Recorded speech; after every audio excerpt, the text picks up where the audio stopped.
Joining us now on the hotline, the man with the exclusive, friend of the show, Evan Rosenblum. You can follow him on Twitter at EvanTMZ. That's at EvanTMZ, executive producer at TMZ Sports. And Evan, thanks for coming on. I know it's a late night for you. First of all, this story was supposed to come out tomorrow. Did it come out now because Earl Thomas put the statement out earlier? Yep. Okay. I mean, the fact of the matter is, like, we didn't call him to threaten him. We called him to ask for comment, and we called everybody involved in the story to ask for comment. And we do that all the time. I mean, I've been talking to you guys for years. Every story we do, we always call everybody involved to try and get all of the facts straight before we publish the story. And we had reached out to Earl earlier today, and we also reached out to his wife and their attorney earlier today, hoping to see comment. And we let them know we're going to publish it tomorrow. But since Earl went to social media and kind of started putting some of it out there, it kind of forced our hand on this one. And it's like, we put it out there. And by the way, we put it out there in fairness to him and to her, because it's weirder to have a cryptic story about a domestic violence incident with no facts. So we had a conversation, amongst leadership, and we decided it was best to put the story out now. All right, so take us through the story, because I did a little bit of it a few minutes ago, but we didn't have enough time. So I did, with you were coming up, you'd be able to take us through. I kind of whetted the appetite to know what people know what they're going to expect. And the first thing I told everybody was that, look, everybody is okay in this. Everybody's okay. Earl Thomas wasn't arrested, but how this unfolded was insane. So take us through it from the beginning, from your perspective. Yeah. So what happened was on April 13th at around 3:45 and 3:41 in the morning, cops in Austin got a call from somebody saying there is a crazy situation going on at a home over here. So I'm going to read you the first line from the court documents. This is the police narrative when they arrived to the scene, because it reads, like you mentioned earlier, it reads like a movie. So here's how it goes. Ready? So as we approached, this is from the police officer who approached the scene. As we approached, we observed that a black female wearing an orange sweater with a knife in her hand, later identified as Nina Thomas, was chasing a shirtless black male, later identified as Earl Thomas, with a pistol in his hand around a vehicle. Right? The pistol was identified as a 9mm Beretta with no magazine and one round in the chamber. Now, that's important. That's a very important fact, that it had no the gun that was involved in this incident had no magazine and one round in the chamber. Because as we start to read the document and go through this thing, it explains, I mean, this is kind of what it boils down to. Cops talked to Earl. They talked to his wife, Nina. They talked to Earl's brother, Seth, who was there. And they talked to a couple other people who were at the scene. And this is the story from A to Z. Earlier that day, Earl and Nina had a dispute. They were at home, and something happened. They both kind of say that they were having a conversation involving like drinking issues with Earl, and he left the home. He called his brother, had his brother come pick him up, and they left. She got suspicious that she didn't know where he was going, so she told police that she got into his Snapchat app and started looking through his Snapchat videos and found a video of Earl with another woman. Apparently, through the Snapchat app, you can also find out the location, the specific location as to where these videos are shot. And when she saw the address of Earl and the other woman, she called up two of her friends and said, "We are going to this home and we are going to confront them right now. Oh, and by the way, I'm going to get my gun and we're going to go scare him." So she rounded up two of her friends. One of them is actually married to, was or is married to Earl's brother, Seth. Okay, so they all agree to get in the car and go over to this home.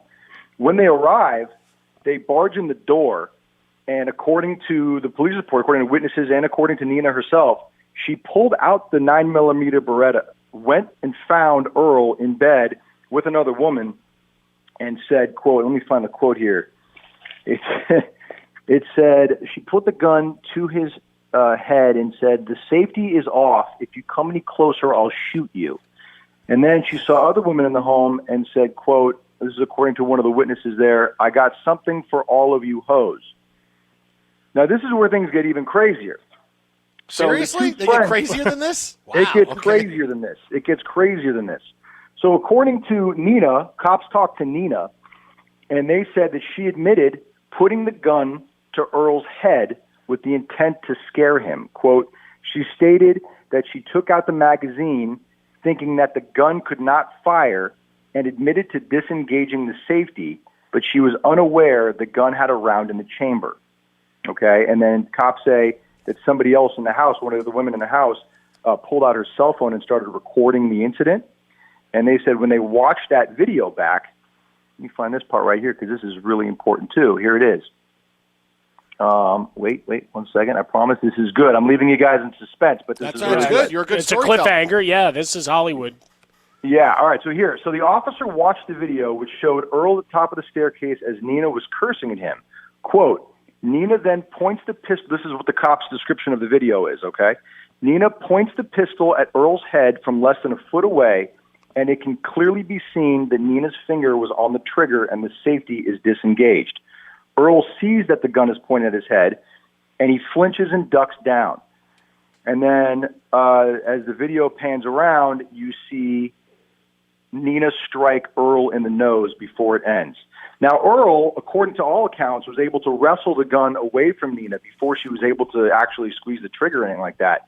But remember, she thought that she was, according to the police report, she told police that she thought she was dealing with a completely disarmed gun, not realizing that had she pulled the trigger, that bullet goes off and it shoots Earl in the head and everybody dies. He dies. Wow. Which is insane. So Earl somehow got the gun. According to the police report, witnesses say that Nina then went and grabbed a knife and started chasing Earl around with a knife. But even though he had the gun, which again, no magazine, so maybe he knows how to work the gun and didn't think that it was effective. So she grabbed a knife and was chasing him outside. And that's what gets us back to that opening line that we talked about earlier. When cops finally arrived, they saw her chasing him with the knife while he had the gun. So they pulled out their guns when they arrived at the scene, and they ordered both Nina and Earl onto the ground and to drop their weapons, and they took them into custody. There's even more to the story. Okay. Well, but before you get on, that's a lot to unpack. TMZ executive producer with us here, the exclusive on the Earl Thomas story. Let me just ask you this before you get into more about this. So we started off, cops showed up, it was 3:41 in the morning. Obviously, all this stuff happened earlier in the day. What happened between the confrontation at the Airbnb and getting back home? Apparently, everybody left, and Earl and Nina went back home, and they started arguing again. Is that what the genesis of what happened? No, so earlier in the day, in the daytime was when the argument between Earl and Nina happened, and then he left, and then she got suspicious, saw the Snapchat thing, called her friends up, her girl posse, I guess, and said, "Let's go over there and confront them." And that's when they went over there around one something in the morning. Oh, okay. Right. So this wasn't it. Oh, so this happened in front of. Oh, so the argument just moved outside, is what you're saying. I got it. Okay. Right. Okay. Yes, Got it. Yes. All right. All right, so go ahead with the rest of the details. I can't. I don't know what's coming next. Go ahead. Come back for Act 3. I mean, we just all went for the lobby for a snack. Well, here's something exclusive to you guys. I didn't put this in the story because I thought it was a little too complicated for that giant story that we posted. But this is something interesting also. That one of the women that was called, that Nina called to go to the house and confront Earl with, is a woman who is either currently married or was married to Seth, Earl's brother Seth. And when they got to the house, they say that Seth was also with a woman in the house, and that the estranged ex, or I don't know how you want to describe her, didn't know that he was going to be there with another woman. And then when she saw him there with somebody else, she freaked out too, according to witnesses, grabbed a knife and tried to go after Seth. So it's like on one part of the house, you have Nina pulling a gun on Earl, and in the other part of the house, you have this other woman pulling a knife on Seth, both of them accusing these guys of cheating on them. And it just seems like it was a crazy, violent situation. So the cops say they have video. I would imagine they also have the body cam. Nina was arrested, by the way, for arrest on the count of burglary of a residence with intent to commit aggravated assault with a deadly weapon, family violence. The two women that she brought with her were also arrested. You know, Earl made that video saying it's not a big deal. It is a big deal. Where they have kids, they've been married for a couple of years. I believe they have kids together, and now you have this couple.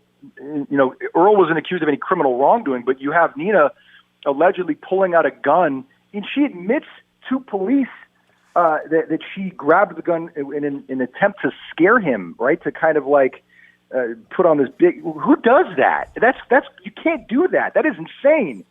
And one false move, one itchy trigger finger, even if she didn't mean to pull the trigger, if her finger would have slipped, that bullet goes off, she could have killed Earl Thomas. It's just insane. Well, from a legal perspective, in all of this, since it got to this level, it doesn't matter if he wants to just reconcile and not press charges, right? This has gone into the police system, and they proceed regardless. Yes? Right.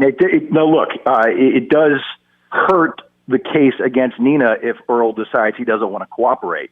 But if cops saved the video that they say they watched, which shows her pointing a gun to his head, and they have their interview with her recorded, and they did everything that they're supposed to do correctly, that's a pretty strong case against her. You can't go around pulling guns on people, even in Texas. I didn't know Snapchat was that involved. I know, right? You can track all of that. right? You can do. I had no idea. Yeah, great. And by the way, they've been married for a couple of years, and they had a big old fancy wedding. We covered that when it happened a couple of years ago, where like he dressed up like a king, wore a crown on his head. Russell Wilson and Sierra were there. It was a whole big deal, and now, man, it's all falling apart. So you did get a quote from Nina's attorney, right? You've not heard anything back from Earl yet. No, Earl, we had reached out to him hours ago, and his whole comment is what you see right there with the video you played.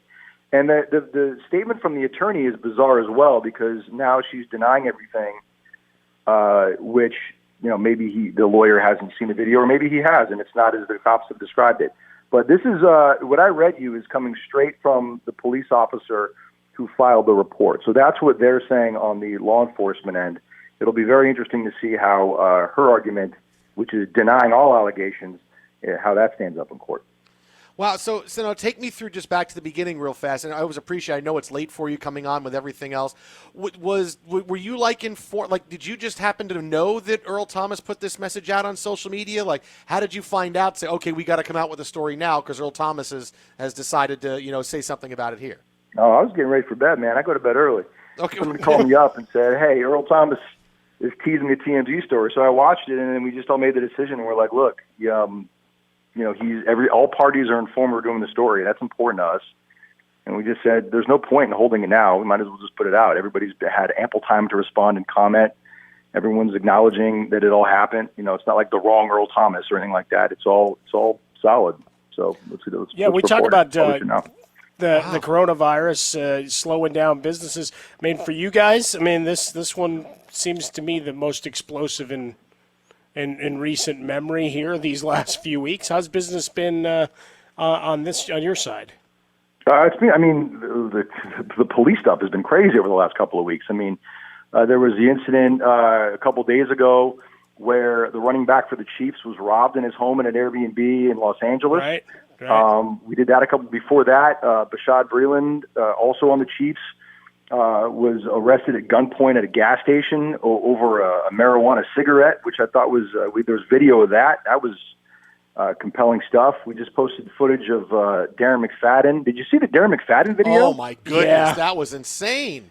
I couldn't believe that. Knocking on the window. Are you alive, sir? Are you alive? And then he goes into the side of the Whataburger and he's falling onto the accelerator. That was insane. All of these situations that we just talked about, it's a miracle no one was seriously hurt in any of these situations. And Darren McFadden, he was passed out at the wheel, and then when he woke up, he punched the gas and crashed into a wall. He could have pinned an officer. He could have hurt himself. He could have hurt an employee. With Bashad Breeland, again, just one false move, and somebody could have gotten hurt there. The robbery, same thing. There weren't any guns brandished with the robbery, but when you're surrounded by three men in a home at night, who knows what can happen. So look, fortunately, all of these stories, I don't want to say have happy endings, but don't have fatal endings, and I think that's sort of a victory. But man, it's been, to answer your original question, it's been busy. It's been real busy. Well, I think of all the things you've told us in the past few minutes, the thing I'm most shocked about is that you go to bed at 9 o'clock. Yes, this is TMZ. That is man. breaking news. Come on. You go to bed at 9 o'clock? Hey, we start early, man. I'm up and writing at 5:30 in the morning every morning. Yeah. Oof, wow. Wow. Okay. Well, hey. All right. Listen. Not to. Obviously, you can say what you want about this, but if I find something out and send you a tip, I will only, take 5% commission on it if something happens while you are sleeping and we're on the air. I appreciate that, man. I appreciate that. Evan Rosenblum, executive producer at TMZ Sports. You can follow him on Twitter at EvanTMZ. That is at EvanTMZ. And check out his latest tweet. Has the story about the Earl Thomas situation from top to bottom. Evan, thanks a bunch. I know you stayed up late for us. We appreciate it. We'll talk to you soon. Have a good night. Yeah, I'm going to bed. Let me know if anything happens before 5 o'clock. I'll Will do, text man. you if someone else says something. Later, guys. Be good.